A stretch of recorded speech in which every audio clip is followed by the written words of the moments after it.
Hi, good morning, good afternoon, and good evening to those who are just joining. We're just going to wait just a couple of moments just to let a few more people trickle through, and then we'll start the webinar.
Okay, well, I can see there's quite a few people have already joined us, so I think we make a start.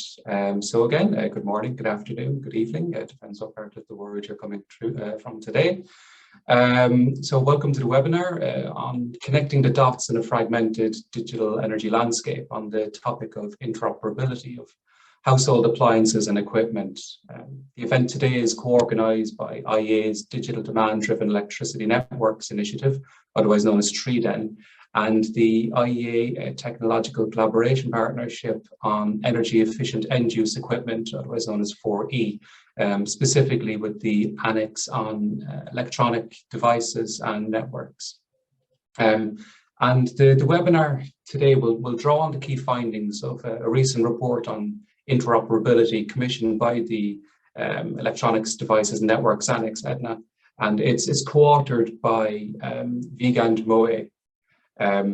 The content of the report perfectly complements a recent IEA contribution to the OECD's Going Digital Toolkit series titled Towards Net Zero, Interoperability of Technologies to Transform the Energy System. And the objective of this new report from 4E is to perform a deep dive to gain a better understanding of the issue of, or there a lack of, device interoperability and the impact that this has on intelligent efficiency of devices in achieving demand flexibility. And the webinar today will be presented by the co-authors of the report, Rocio Rodriguez Quintero and Jan Vigand from Vigand Moe. But first, I will hand over to Hans-Paul Siderius. He is the chairperson for the 4E Annex from EDNA. Over to you, Hans-Paul. Thank you, Brendan, and well, also from my side, a good morning, afternoon, or night, wherever you are. And of course, first of all, also thanks to the IEA for organizing this.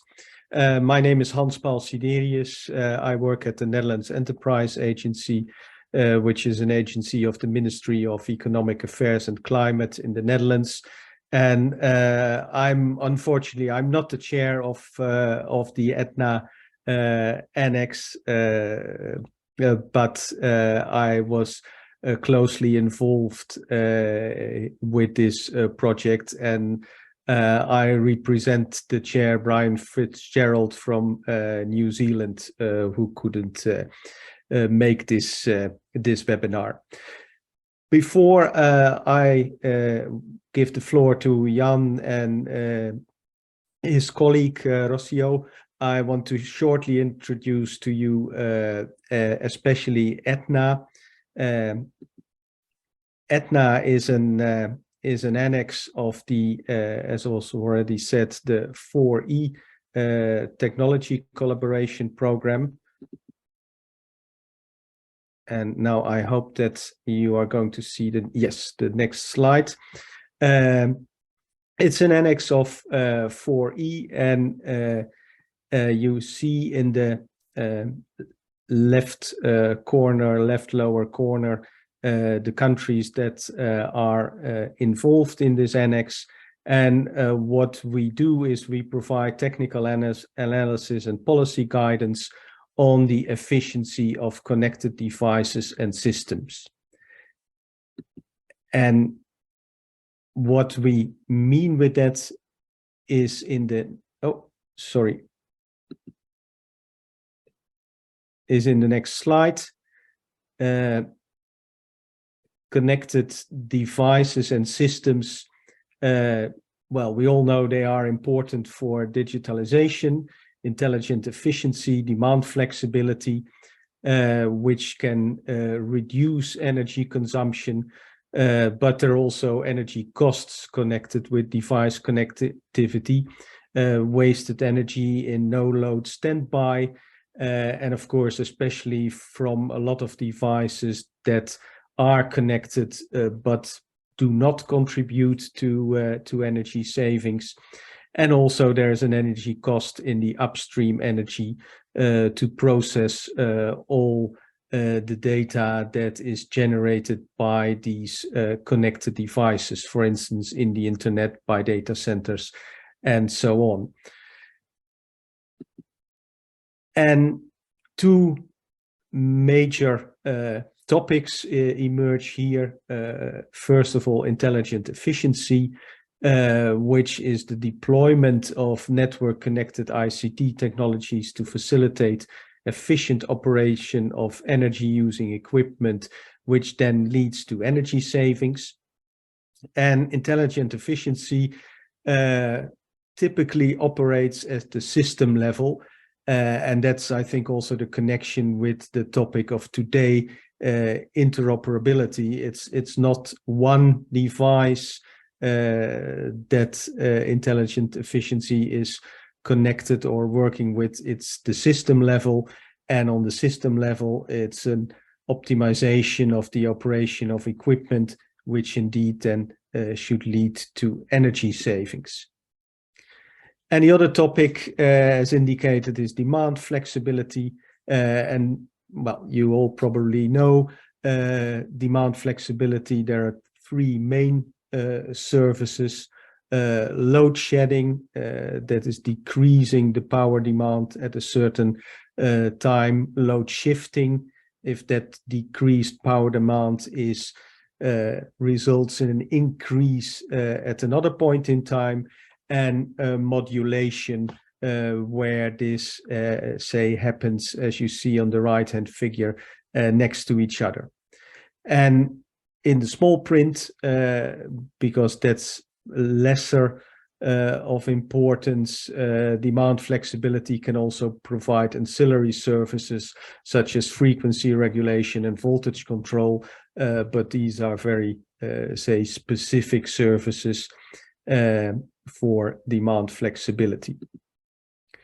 And Aetna has done a couple of studies on demand flexibility, which the one on interoperability, that is the topic of the webinar today, that's one of them.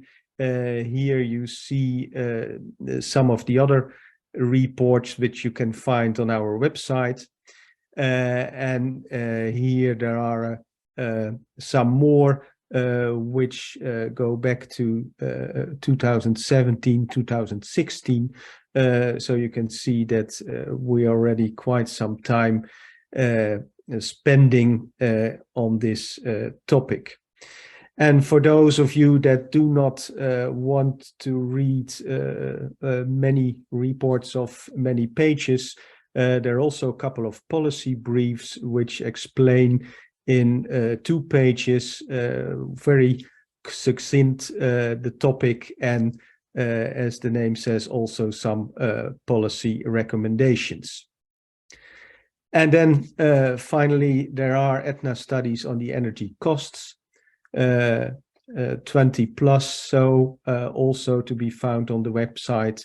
We have been and are working on network zero devices, And I think very interesting, on the website you can find the total energy model, which is an interactive tool that shows you the say a forecast or an estimate of the energy consumption of the different categories of devices, but also the different stages in the total connected device area and the upstream energy.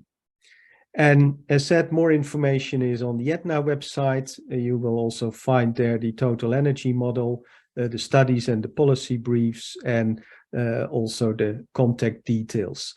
And with that, I think we're ready to delve into the interoperability, and I wish you all a very fruitful and successful webinar.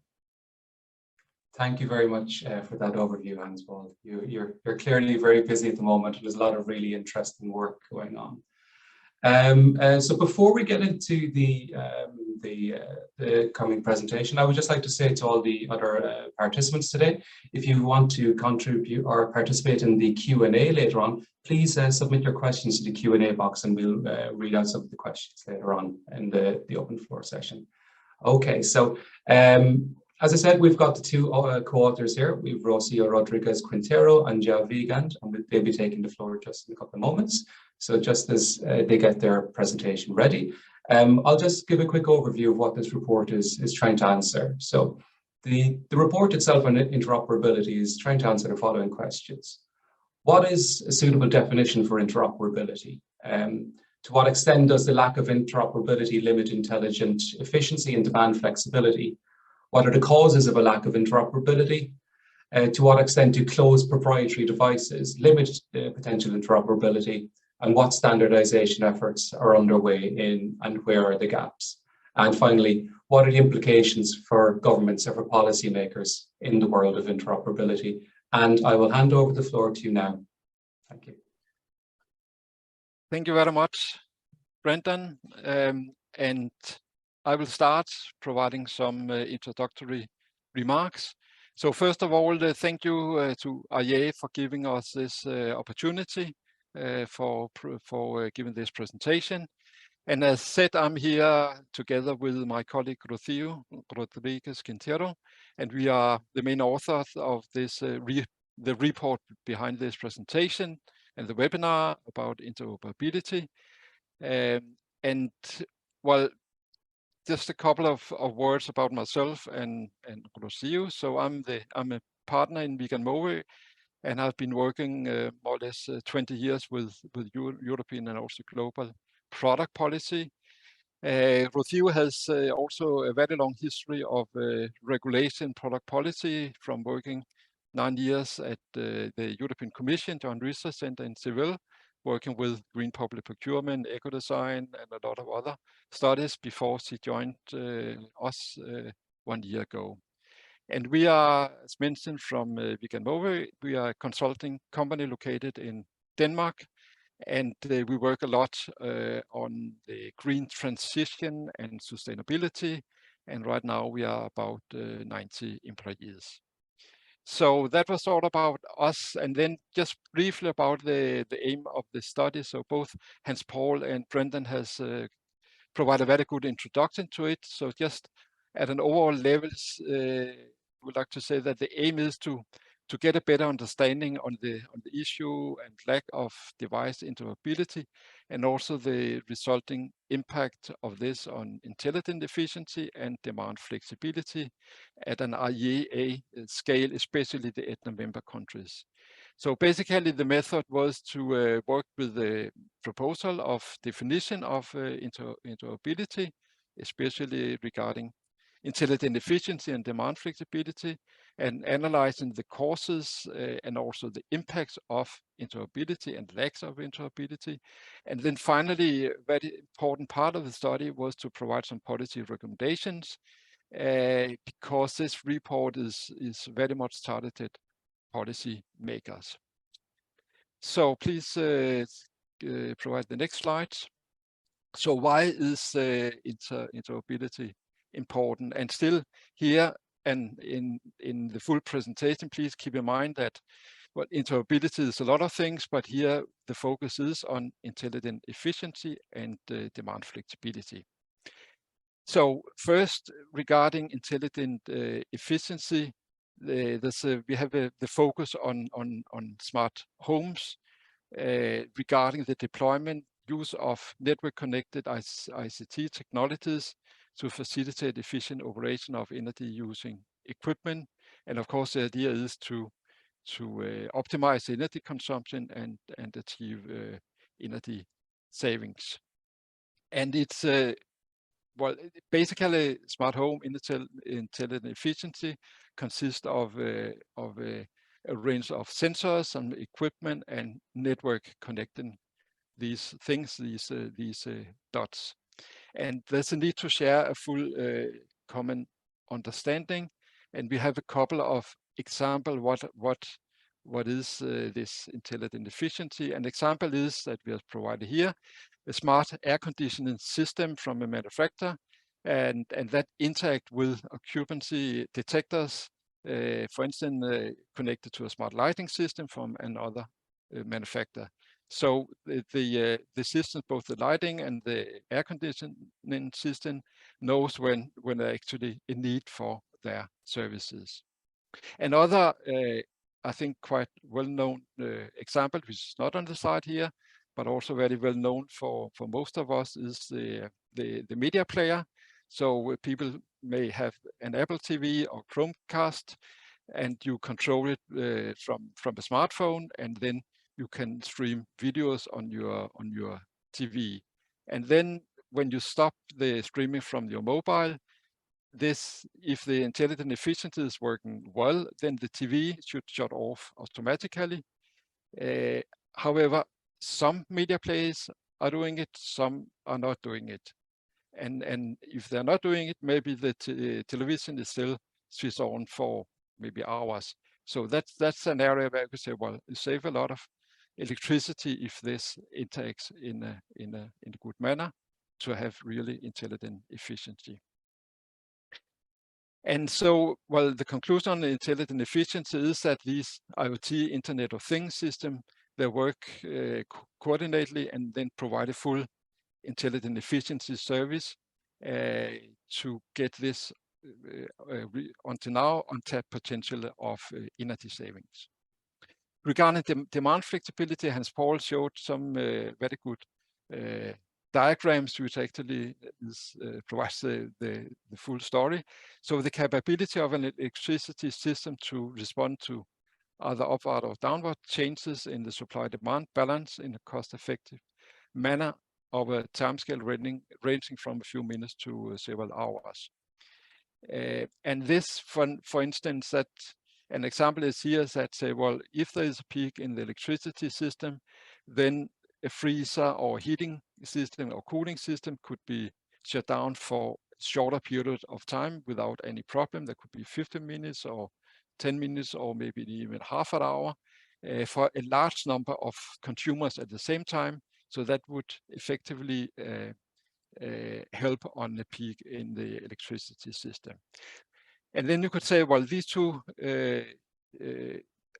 topics, intelligent efficiency, demand flexibility, if you look at them together, then it's crucial for demand flexibility is that the smart home system and also the electricity supply system, that they can share interoperability procedures.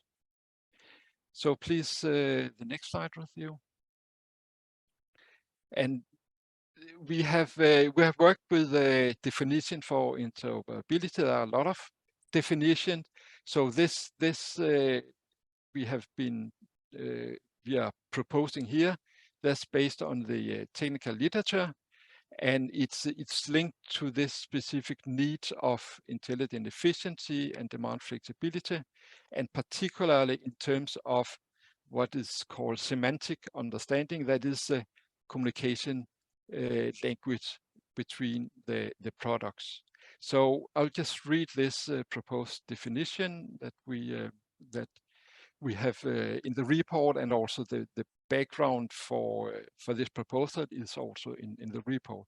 So it's a capability of a product or system within the smart home landscape to interact with other products or systems by means of exchange of the necessary information and its common understanding in order to maximize energy savings and to enable the electricity system to respond to upward or downward changes in the supply-demand balance in a cost-effective manner.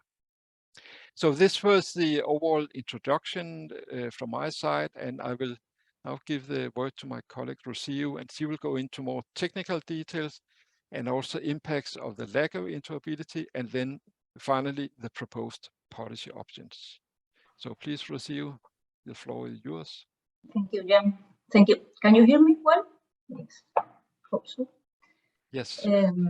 Yes, well, we come up with this definition for interoperability, which actually contains crucial concepts like interaction, information, common understanding, and the purpose of all of it, that is maximizing energy savings and the electricity system responding to any balance that is needed between the supply and the demand. And actually, this definition is these concepts are a reflection of what you will find in literature about IoT and smart homes, that is interoperability layers. Well, this can be explained with very technical details, but I will try to explain it in a simple way. So basically, there are different layers from the basic connectivity, which is simply that the devices are able to communicate, so they are aware of each other and they have some basic protocol to connect. There's nothing more than that. Then it's another layer to this basic connectivity is network interoperability. So it's the layer which ensures that there is a specific way for these devices to communicate each other. Then there is the syntactic interoperability. Is a way to agree on which message format they will use to communicate. In some studies and some literature, they speak about grammar.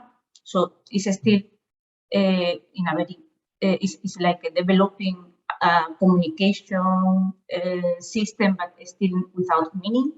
The meaning actually is provided by the next layer, which is the semantic understanding or semantic interoperability. I like to see it like a language. So basically, if the devices share a common language and they can understand each other, but we are talking more about the concepts, objects, common terminology, vocabulary, and this semantic interoperability is usually developed vertically for a specific domain. And then the last layer is confirmed by different layers of business interoperability. Basically, this is where different companies agree on procedures and develop in what is actually translating all the other layers into end user services. And actually in IoT, it's very common to talk about IoT platforms. And at the end, this is the platform is the productive layer. It's the one that gives the end user service from the rest of interoperability layers. It's actually encompassing the rest of layers. So it's important to understand these terms because they are actually used quite frequently in the literature. So I hope that this maybe it's not very technical, so I apologize if there is not some total accuracy technically, but I hope that is understood by everyone. So we know that there are issues with interoperability, and there are many causes that in a way they are all interlinked. First, the IoT sector shows a high level of fragmentation.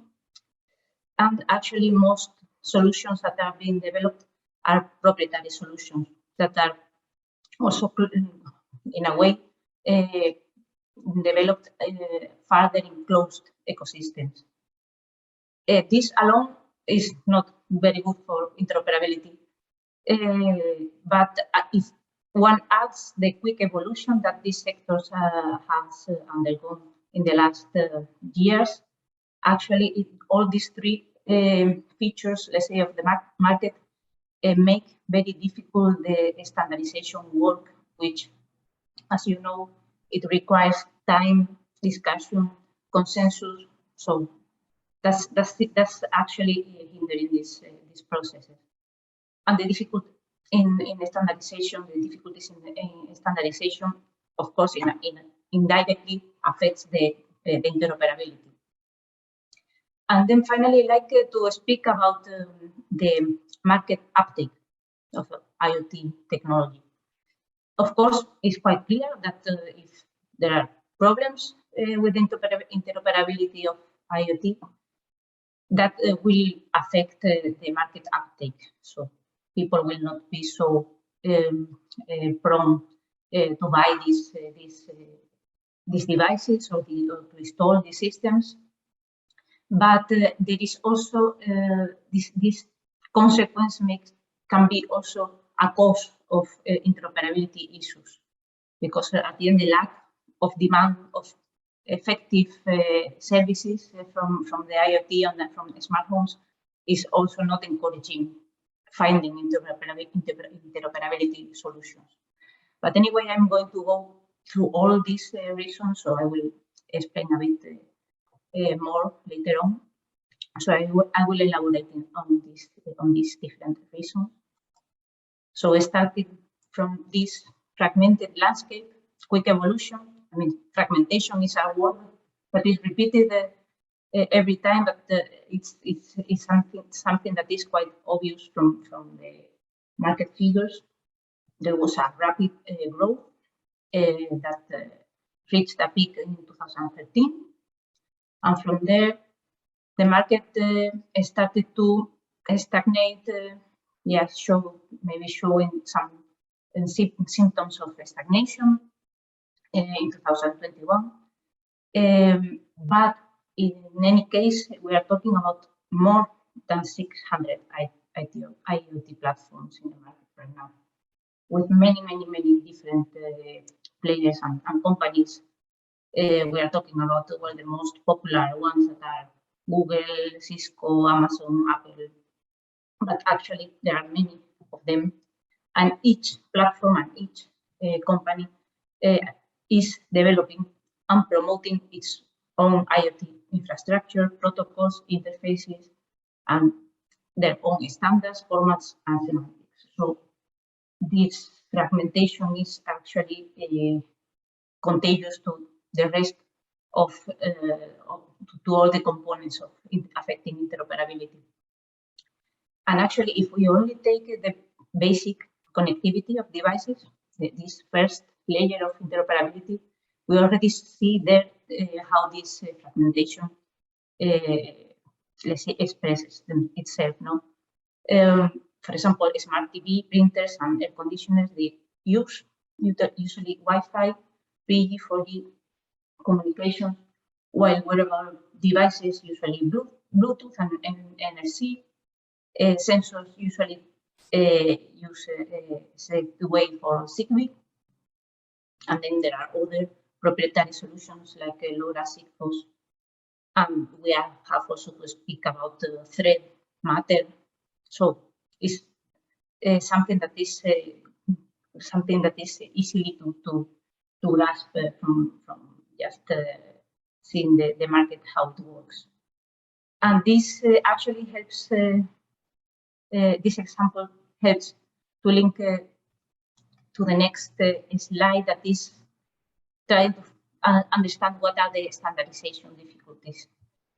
If we see which are these issues with the standardization in basic connectivity, well, obviously there are many technologies, and each technology has its own protocol.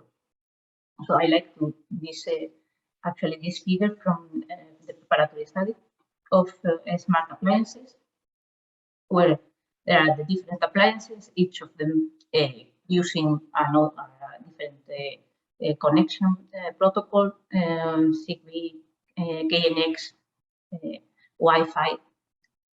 And if they want to talk with each other at the end, what they need is to connect to a home gateway and have different bridges or hubs.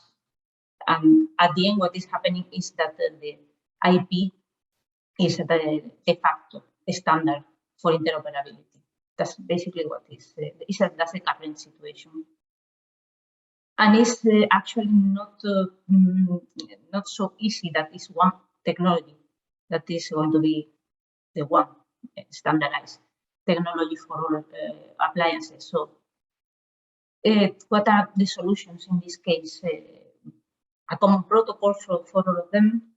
You must have heard about the launch of Thread and Matter, which are actually IP-based solutions. As you know, this is coming from the Connectivity Standards Alliance, which was the former Zigbee Alliance. And with Matter, actually, I mean, this is what they say. It allows the communication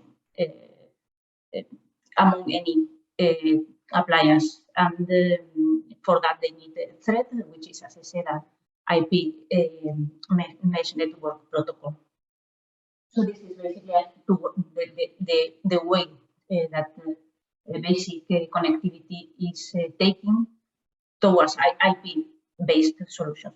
That's basically the way forward in this case. Then the next layer of interoperability, as you know, is semantic interoperability. And actually, standardization is very important because semantic interoperability is crucial, actually. It's a key enabler for platform interoperability. And there is actually a lot of work being done on standardization in this layer of interoperability. And basically, the difficulties in this field stem from the different platforms that they are developing their own semantics. I already said at the beginning that basically semantic interoperability, semantic understanding is being developed vertically for specific domains. So if you have a semantic that is just for, when I say vertically, it's meaning that a specific domain of function or sector. So that hinders the development of a unique standard for cross-domain interoperability. That's usually is difficult when you have different applications. So at the end, what is needed is to have a standardized entity or a reference. So if ontology is the term that is used to speak about how it is semantic interoperability is developed. So semantic ontology for each vertical application. So what is needed is actually a reference ontology that maps between the different existing technology ontology. Sorry. So let's say it's like a ontology of ontologies, no, a meta ontology. I know that it's a bit difficult, but that is the work and the effort that is being done with, for example, models such as 1M, 2M based ontology, or the work being done by Etsy in the Zaref ontology. Well, standardization is very needed in this field, but the work is and the efforts are being put on this topic because, as I said, it's very important. And then we reach the issues on platform interoperability and standardization. As we have said previously, the IoT platforms are really heterogeneous. From this fragmentation and from this heterogeneity, in the same way, there are many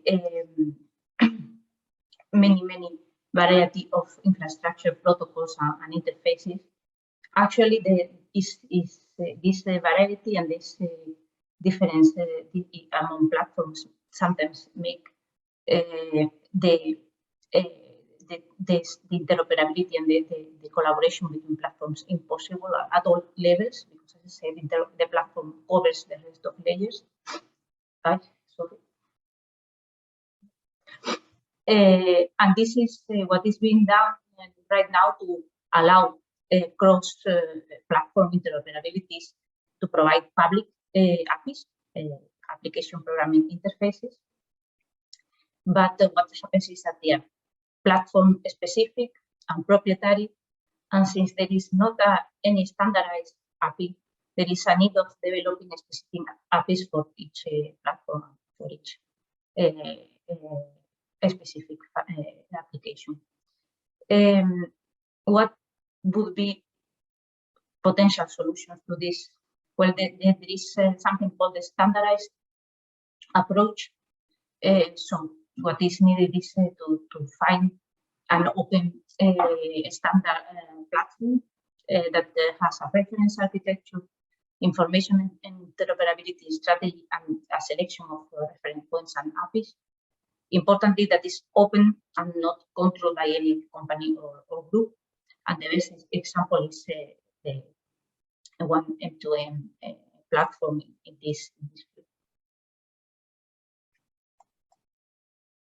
So once we understand how the standardization issues affect to each interoperability layer, and we have just spoken about the platform interoperability, I think that we are in the situation to explain that that actually the current situation of proprietary technologies is leading to closed ecosystems. While there are proprietary technologies that can be open in the sense that they allow people to use that technology in exchange of a fee, etc. But there are also completely closed ecosystems. And what we find now in the market is mostly vertically oriented, mostly closed ecosystems. It is estimated that the share of open source platforms is below 5%. And of course, there are many reasons for having these closed ecosystems, apart from, of course, reasons of intellectual property, competition.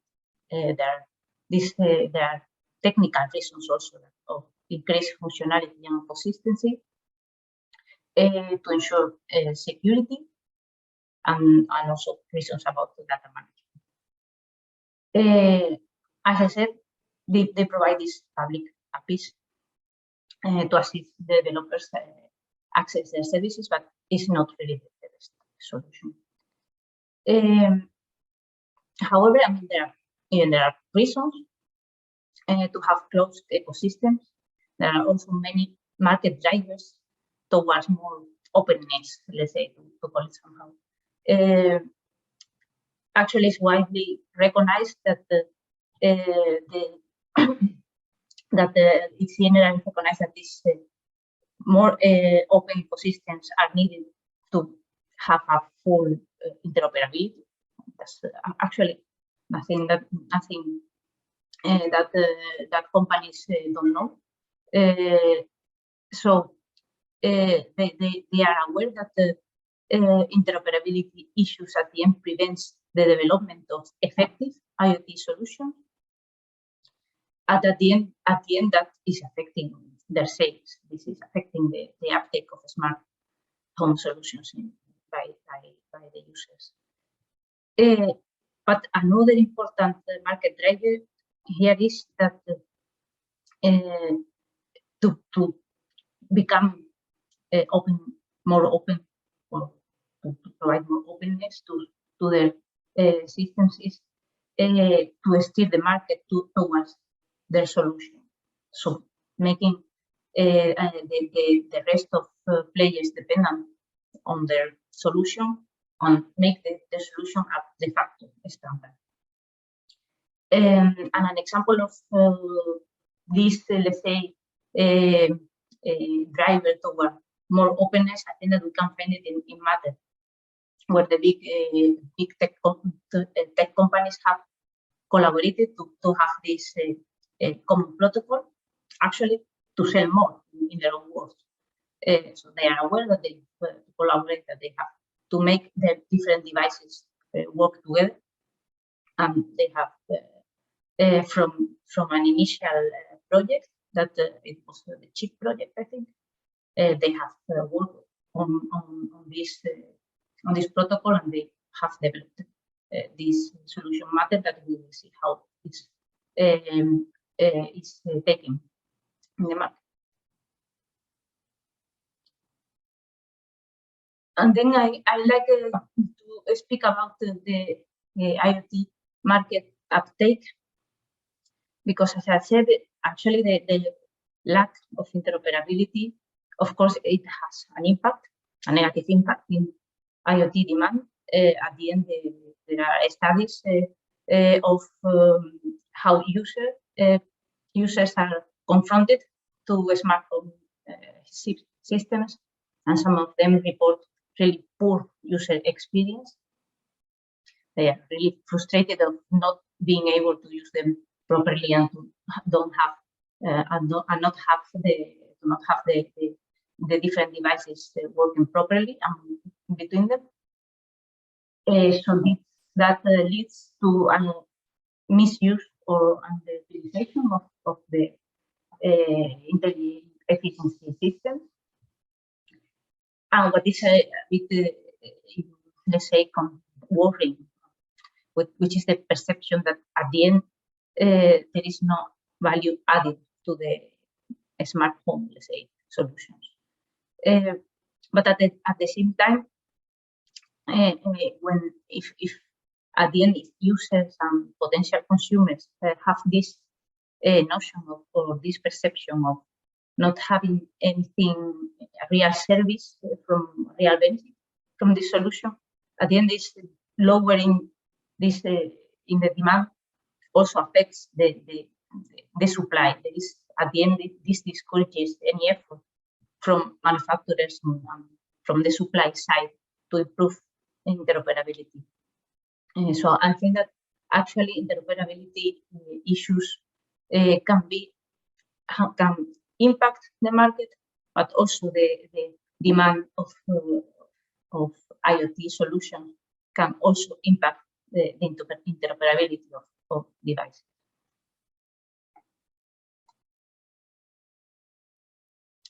And actually that links quite well with the next slide, which is actually what are the impacts of this lack of interoperability. Actually, the first and evident one is that interoperability IoT devices consume energy. I mean, there are some estimations made. I think that it was almost 30 terawatt hours in Europe, just the network equipment. I think that also Edna, in one of their reports, also estimated, let's say, all the downstream energy consumption from equipment, standby, networking equipment, and so around 100 terawatt hours. Okay, they are estimations. But of course, if there is an energy consumption, and we are talking about intelligent efficiency and smart homes, and so the energy savings that the smart homes and intelligent efficiency provide must outweigh the IoT devices consumption. I mean, that's a rule that should be fulfilled if we want to have real efficient solutions.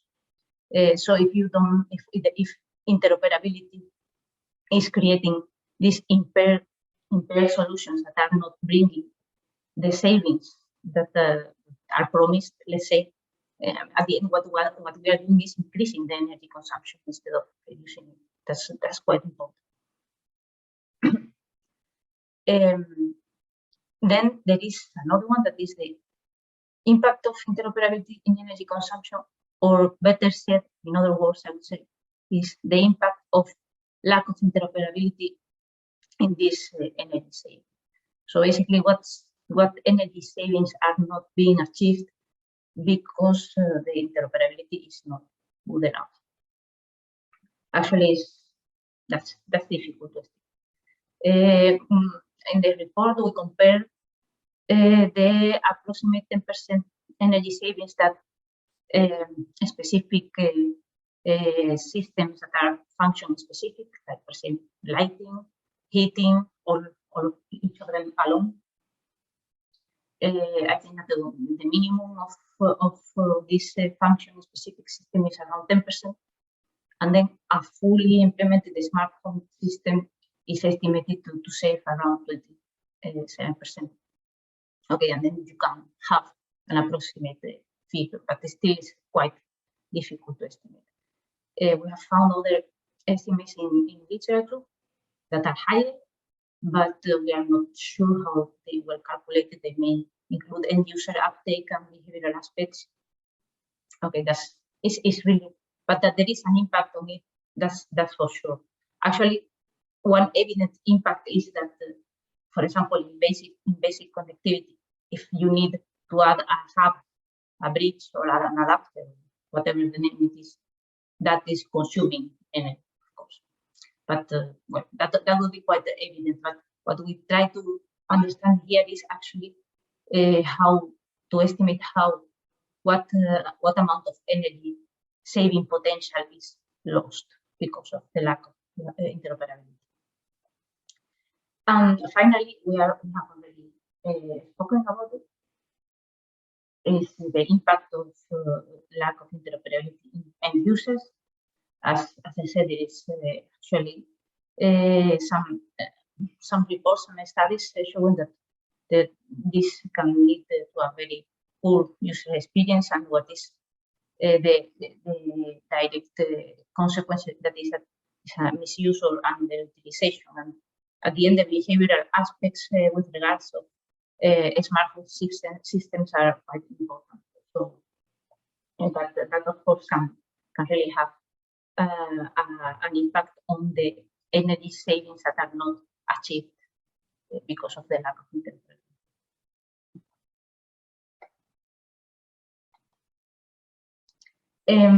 So I'm taking time, I think. So I will just finish. So basically, what are the policy recommendations? In the report, we speak about supporting open platforms and standards. For sure, that is a key aspect for platform interoperability. Stimulation of the market uptake for what I have just said. If at the end, if there is an important demand of effective smart home systems for intelligent efficiency, energy efficiency systems, at the end there will be let's say a driver for companies to collaborate. Another policy recommendation is to provide information to end users to support their purchase choice, support the standardization for interoperability, particularly semantic, and also organizational interoperability. And you can find actually that there are things like the IoT platforms federation to work together towards a more efficient services. So what policy instruments we can have for these policy recommendations? We have to take into account, of course, that since the IT market is not very mature and it requires innovation, these policy instruments must enable the entrance of new players. That's something that it should be the most appropriate solution. So just finally, I would like just to show quickly which policy instruments we spoke about in the report. Mandatory minimum requirements, for sure, but we have to be very careful about what will be the market impact, and it would be good for certain issues for which there are solutions available in the market, and to which all players will converge at some moment. So it's just to speed up the process. And then some mandatory information to consumers, instruments that is a good driver to standardization, openness, and stakeholder involvement.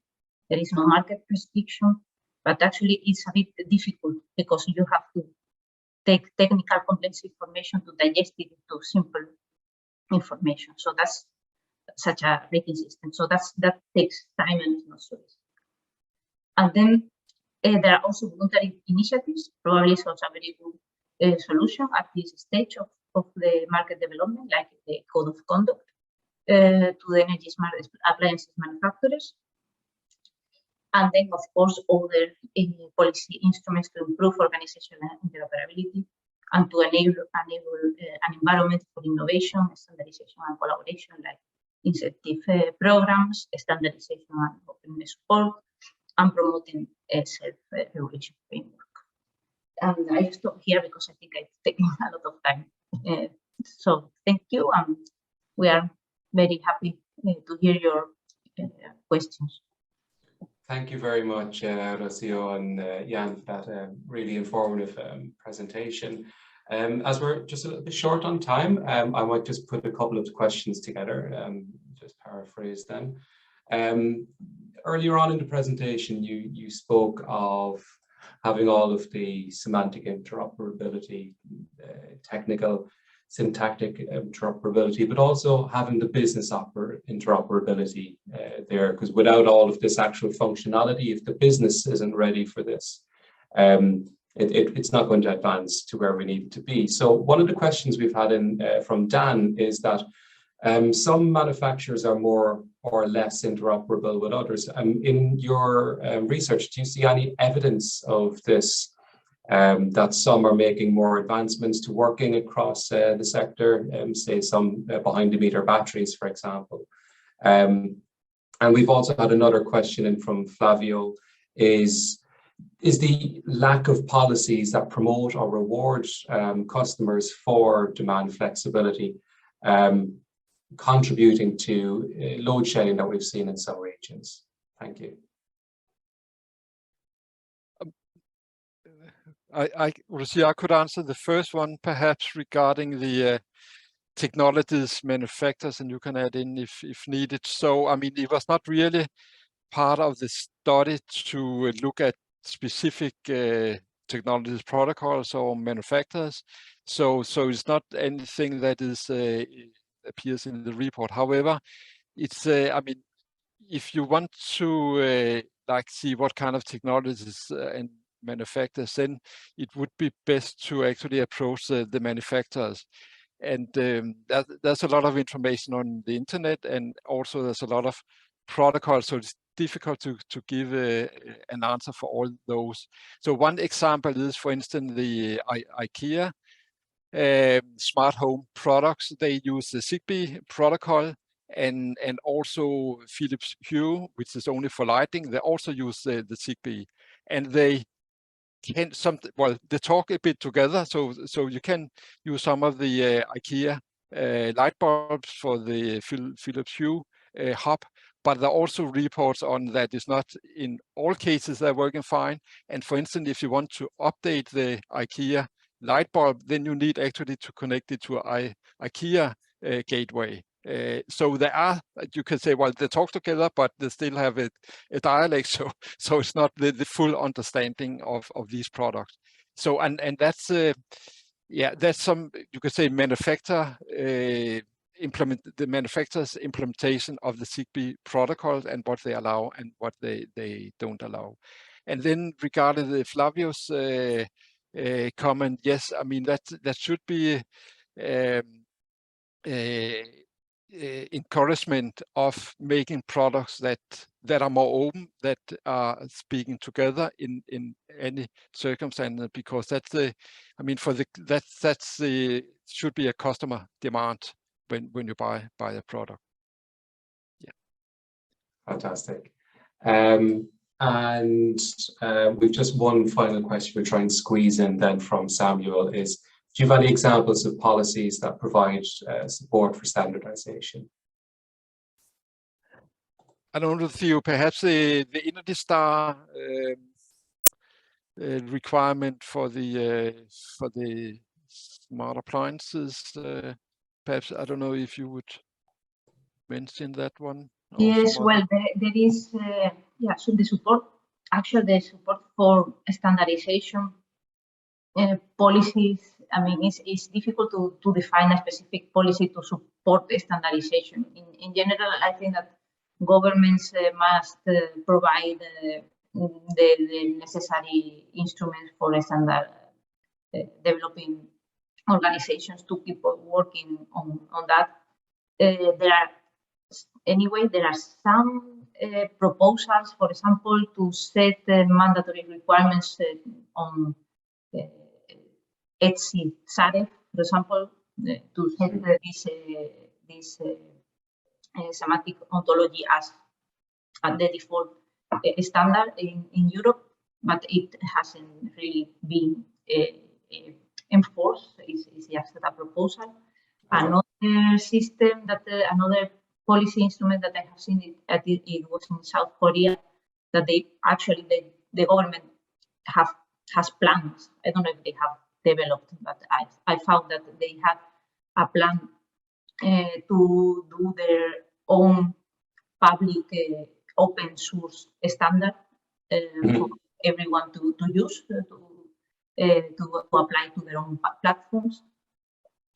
And well, that's what we have found in literature, but in general, it's difficult to say which policy options support standardization. They are, in a way, indirect, let's say. Yeah, absolutely. Okay. Well, thank you very much. I think we're just drawing to a close. So again, thanks very much to our speakers, Jan, Paul, Hans-Paul, and Rosia. And for all the participants as well who came today, the presentations will be posted afterwards in the link to where you've registered today. And I would also like to thank the Italian Ministry for the Environment and Energy Security for their support in this webinar, and as part of their contributions to the IEA's TRIDEN initiative on power system modernization and effective utilization of demand-side resources. And also, I would just like to give some ideas of what's coming up from the TRIDEN initiative shortly, is that there is an upcoming report from the Energy Efficiency Division this week, just currently being produced, which is the annual Energy Efficiency Market Report. There's a report coming out tomorrow on heat pumps, and coming up in the middle of next year for TRIDEN, there will be smart grids reports in emerging markets and developing economies. So keep your eyes posted and keep up to date for those. So again, thank you very much to everyone today, and we'll draw to a close there. Bye-bye now.